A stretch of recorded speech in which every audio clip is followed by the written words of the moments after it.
자, 부모와 자식 간의 관계에서 가장 중요한 단어는 효겠습니다. 효. 그런데 선생님이 아까 말씀드린 것처럼 효라는 것은 단순하게 복종적인 덕목으로 이야기하기보단 호혜적인 관점이다. 기억을 해주시는데요. 효하면 사실 가장 유명한 사람은 공자부터 출발을 해야 되겠죠? 공자. 자, 시험에 이제 다뤄질 수 있는 부분인데요. 공자는 인간이 갖춰야 될 내면의 도덕성 인, 그리고 외면적인 형식 예를 강조합니다. 예라는 것은 간단한 단어로서 극, 기, 봉, 례, 즉 인간이 사사로운 욕심이나 혈기 이런 것들을 극복해내고 봉례, 올바른 예로 돌아가야 된다라고 얘기했는데요. 사실 이러한 형식을 갖추기 위해서는 우리에게 아주 중요한 것은 내용일 텐데요. 이 내용은 인이라는 단어로 되어 있고요. 인을 실천하는 아주 좋은 방법은 5가지가 있다라고 표현합니다. 그 인이 바로 효, 재, 충, 신, 서적. 자, 여기에 가장 먼저 등장한 게 뭡니까? 바로 효예요. 이런 거죠. 사람이 인자로워야 되는 거예요.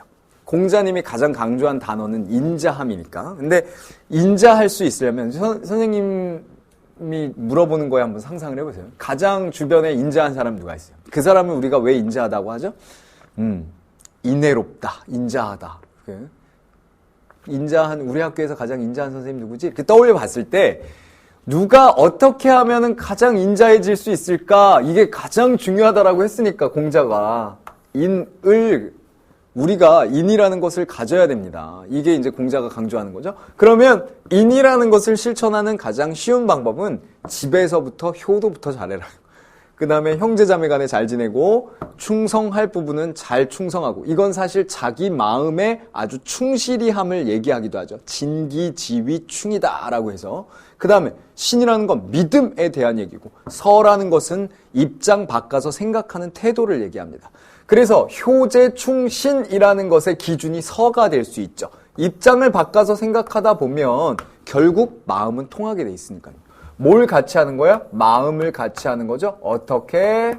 너와 나의 마음을 같이. 그러니까 서라는 것은 부모의 마음이 돼보면 그렇게 했을 때 마음 아프시겠다. 입장 바꿔서 생각해보면 효도가 잘 된다는 거예요. 재충신도 마찬가지예요. 우리의 관심사는 효인데 효가 바로 공자가 인을 실천하는 가장 근본적인 출발점으로 얘기하고 있다.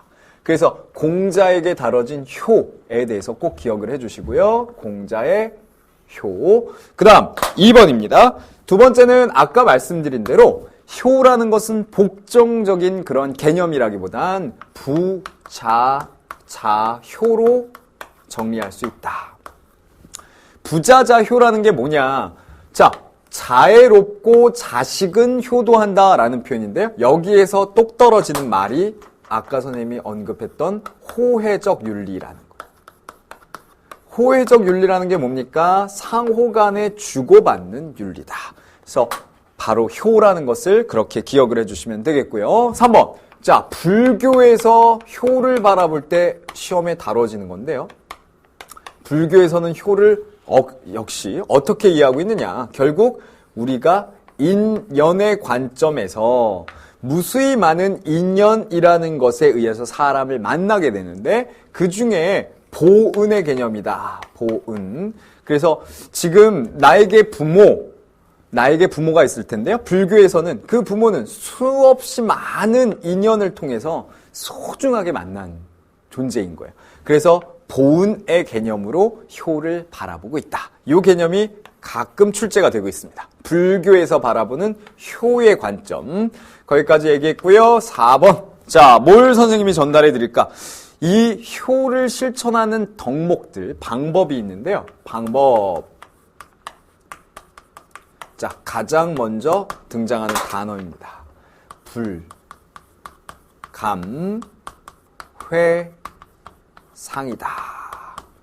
자, 이 표현은 신체 발부는 수지부모라는 표현이 있죠. 그러니까 신체는 부모님이 주셨기 때문에 해치지 않는다라는 건데요. 불감회상은 회상시키지 않는 거예요. 왜? 우리 부모님이 준 몸에 대해서 일단 훼손시키지 않는 것부터가 효의 출발이다 라고 표현을 합니다. 근데 뭐 요즘에는 그런 의미로 하면은 뭐 요즘에 막 피어싱하고 막 이런 것도 다 안 되는 건데, 근데 이 효라는 게 사실은 시대마다 다양한 모습으로 바뀔 수는 있기 때문에 과거의 불감 회상부터 출발이다 라고 표현을 했었어요. 이 단어 기억해 주시고요. 그 다음에 나올 수 있는 단어는 뭐냐? 봉양입니다. 실질적으로 이 봉양을 강조하는데요. 효의 방법론으로 봉양은 마음으로도 봉양이지만 물질로도 봉양해야 된다라고 나와 있어요. 그래서 실질적으로 우리가 이 효의 방법론 중에 봉양이라는 개념이 있고요. 그 다음에 양지라는 개념입니다. 양지는 부모님의 뜻을 이해하고 떠받드는 것을 이야기하는 거죠. 자, 공대인데요. 공대는 표정 낯빛을 아주 잘 간직하고 부모님이 보셨을 때 걱정하지 않도록, 그래서 공대라는 표현이 있습니다. 표정에 대한 이야기고요. 그 다음에 나올 수 있는 단 불욕입니다. 불욕.